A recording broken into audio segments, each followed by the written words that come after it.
Tengah ya bang, madep tengah bang. Nggak ada kemana? Sini dah. Ya. Oke. Kalau terkait kalau nama-nama calon ketua DPR lahir dari PDIP tidak ada pembahasan loh.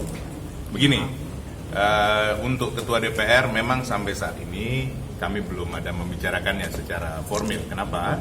Karena memang PDI Perjuangan sekarang sedang mempersiapkan untuk kongres. Semua kan rekan-rekan media sudah memahami bahwa nanti kami tanggal 8 sampai 11 Agustus akan menyelenggarakan kongres, dan sekarang semua DPP sedang memang turun ke bawah untuk melakukan konvercap, konverda di setiap daerah di seluruh Indonesia, karena ini kan 524 kota kabupaten ditambah 34 provinsi, ini kan waktu yang sangat singkat untuk sampai tanggal 8 Agustus. Jadi kami masih konsentrasi di sana seperti itu. Tapi kalau secara non formal, tentu dalam pembicaraan kami sesama DPP, tentu kami benar-benar sudah melihat ada sosok yang memang sesuai dan tepat sekali untuk posisi tersebut. Tetapi tentunya itu adalah keputusan ketua umum yang nanti dilakukan di dalam rapat DPP seperti Bang Eriko, Mas, terkait dengan kabinet, nama-nama belum.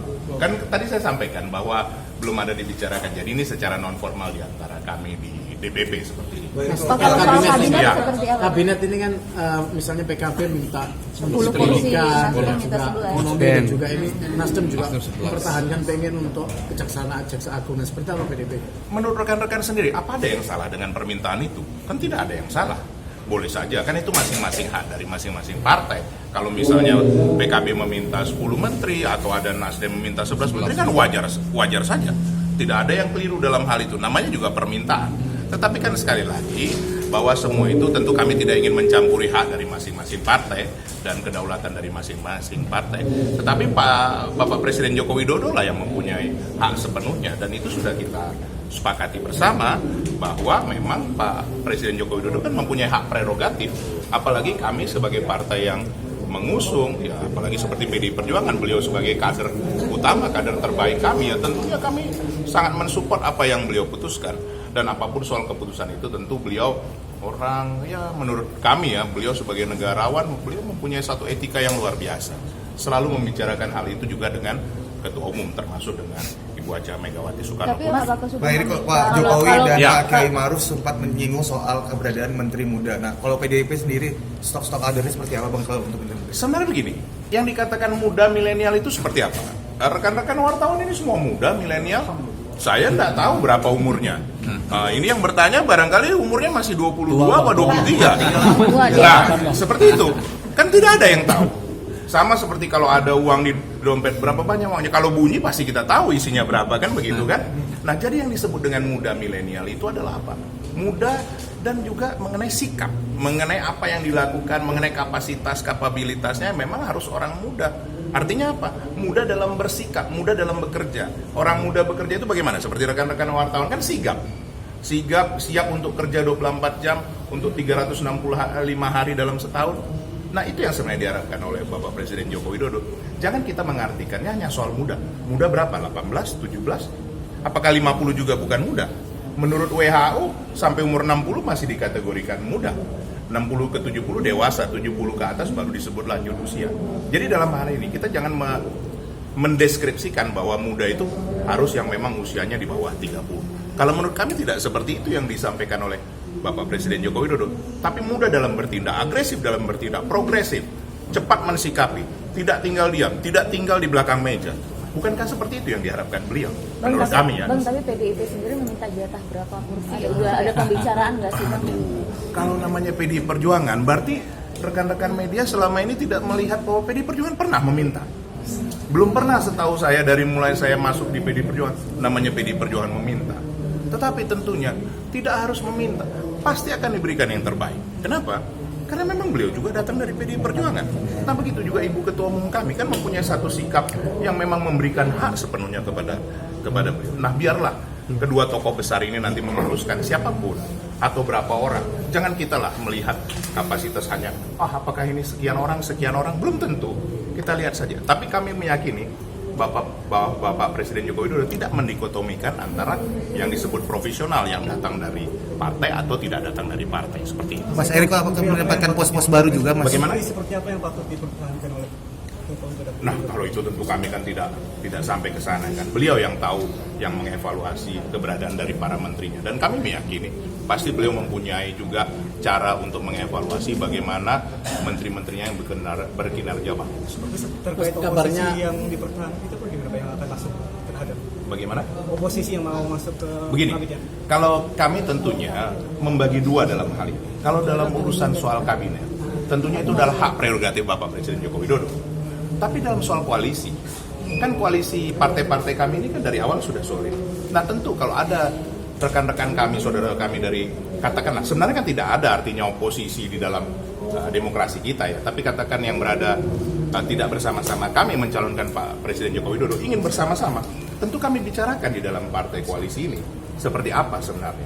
Tapi kalau kita melihat sebenarnya, ini tanggapan kami melihat dari masyarakat Indonesia dan saya yakin rekan-rekan media juga. Apakah menginginkan semua ada di dalam pemerintahan? Kan tidak juga kan begitu kan. Kenapa semua harus ada di dalam? Di luar pemerintahan juga suatu hal yang mulia. Sama seperti PDI Perjuangan selama 10 tahun ada di luar pemerintahan. Dan kami merasakan, sekali lagi dengan segala kerendahan hati, 2 kali kami mengalami kemenangan berturut-turut karena kami 10 tahun di luar pemerintahan. Bukankah itu hal yang baik juga? Tapi ini kan tentu tidak bisa dijadikan dasar kepada partai-partai lain. Itu hak kewenangan dari partai masing-masing. Bang Erik, Bang, kan 10 Ya. tahun PDIP menjadi partai oposisi. Apakah ada saran untuk partai yang sekarang akan menjadi oposisi? Nah kalau kita menyarankan kan nanti terlalu jauh Mbak. Artinya kita ini kan tidak usah seperti itu. Kami pun bersahabat. Coba kalau Mbak lihat saya dengan rekan-rekan di Gerindra, dengan Mas Edi Prabowo, dengan Andre Rosiadi, dengan Ferry Yuliantono sangat dekat. Boleh ditanya kepada masing-masing beliau-beliau itu. Begitu juga hubungan antara Ibu Megawati dengan Bapak Prabowo. Coba lihat pada waktu Asian Games ya, pencak silat itu bagaimana beliau dekatnya. Bahkan beliau sampai mengganti bajunya, baju pendekar untuk menyambut Ibu Megawati. Bukankah pada saat itu kami sudah berada berseberangan dalam hal soal pilihan, dalam soal pendukungan presiden, dalam soal mengusung calon presiden. Tapi apakah dalam hal itu, dengan perbedaan itu, terus kemudian silaturahmi persaudaraan itu menjadi hilang? Kan tidak juga. Sampai saat ini sangat baik. Boleh ditanyakan dengan beliau langsung. Nah artinya, ini tidak menjadi satu permasalahan pokok. Mari kita berkompetisi lagi nanti 5 tahun lagi. Jangan-jangan nanti 5 tahun lagi kita bersama-sama. Kan bisa juga. Artinya, di dalam kehidupan nih, yang tetap itu adalah perubahan itu sendiri. Tidak ada yang pasti tetap. Tapi bagaimana itu dilihat oleh masyarakat bahwa siapapun yang konsisten, ini pengalaman di PDI Perjuangan ya. Siapa yang konsisten, masyarakat menghargainya. Seperti itu. Artinya partai-partai yang sebelumnya mendukung Prabowo tadi Ya. itu sebaiknya tetap berada di kubu oposisi gitu loh. Itu pilihan Mas. Tidak bisa kita mengatakan sebaiknya ada di luar, sebaiknya ada di dalam. Ada juga partai yang memang tidak biasa untuk di luar pemerintahan. Bisa saja kan. Itu adalah hak masing-masing dari partai. Dan itu tidak bisa kita campuri. Oh ini lebih baik untuk Anda, ini lebih baik untuk Anda. Tidak bisa seperti itu, tidak bisa kita paksakan. Karena kenapa? Semua tentu memperhitungkan di tahun 2024. Tahun 2024 itu kan proses regenerasi berjalan. Proses pergantian pemerintahan berjalan. Ini kalau hal ini tidak ada perubahan-perubahan yang mendasar ya, sekali lagi dengan asumsi tersebut. Sehingga semua partai melihat sudah jauh untuk ke 2024. Nah, tentu teman-teman wartawan tanyakan lagi, kenapa PDI Perjuangan mendahului dengan adanya kongres dipercepat? Kan ini pertanyaan semua. Iya kan? Karena kenapa? Karena Ibu Megawati sebagai ketua umum sudah melihat tantangan ke depan. Coba bayangkan, dengan kami melakukan kongres dipercepat, apa bukan partai-partai lain juga akan melakukan kongres dipercepat? Coba perhatikan. Nah, saya sendiri sebenarnya kaget, jujur secara pribadi, kenapa lebih cepat ya seharusnya di tahun depan menjadi tahun ini. Nah, ternyata pilkada tahun depan itu 270. Coba bayangkan kalau kami melakukan kongres tahun depan, kapan kami lagi membahas soal pilkada? Bagaimana menentukan pilihan yang terbaik buat rakyat? Kalau seandainya kami kongres di tahun depan. Nah ini diperhitungkan Ibu, dan ini kan tidak ada di pemikiran kami. Coba bayangkan tahapan pilkada dimulai bulan Oktober. Bayangkan kalau kami kongres di bulan Januari atau Februari. Apa tidak ini membuat kami menjadi keteter? Nah ini yang sudah diperhitungkan oleh Ketua Umum. Di samping itu juga menjaga proses perubahan pemerintahan ini. Kan nanti 20 Oktober Bapak Presiden dilantik kembali, kan begitu. Dan ini kan harus seiring sejalan. Tidak bisa kalau tidak dikawal di legislatif. Tidak bisa hanya soal di eksekutif saja. Nah, kalau tidak siap partai dalam hal ini bagaimana? Nah, ini yang diperhitungkan oleh beliau sehingga kami menjadikan kongres dipercepat. Bang, kalau PDI melihatnya pos menteri apa aja yang perlu dibenahi? Nah, kalau apa yang masih dianggap kurang gitu? Begini, Kami kan tentunya tidak bisa membuka di sini dalam hal itu. Kalau misalnya nanti diminta oleh Bapak Presiden Joko Widodo melalui Ibu Ketua Umum, tentu kita akan memberikan masukan. Tapi saya secara pribadi mungkin sekali lagi dengan segala kerendahan hati meyakini bahwa beliau sudah memahami betul mana hal yang perlu ditingkatkan, mana hal yang perlu diperbaiki. Kondisi yang berjalan sekarang sudah baik, tapi kan harus ditingkatkan. Tidak cukup kinerjanya hanya sebatas ini, tapi harus lebih maju lagi. Itulah yang disebutkan beliau itu perlunya menteri muda, menteri yang milenial, yang cepat, agresif, dan siap menerima tantangan. Karena perubahan ini begitu cepat, terkadang sudah tidak bisa kita pahami lagi perubahan ini. Kalau tidak cepat, tentu akan tersapu. Bang, sudah ada kabar baru pertemuan Pak Jokowi dengan Pak Prabowo? Bagaimana? Kabar baru pertemuan Pak Jokowi dan Pak Prabowo? Sampai saat ini kami belum menerima, tapi memang perkembangan yang ada dalam pembicaraan non formal dengan rekan-rekan di koalisi Pak Prabowo itu diperkirakan di bulan Juli ini.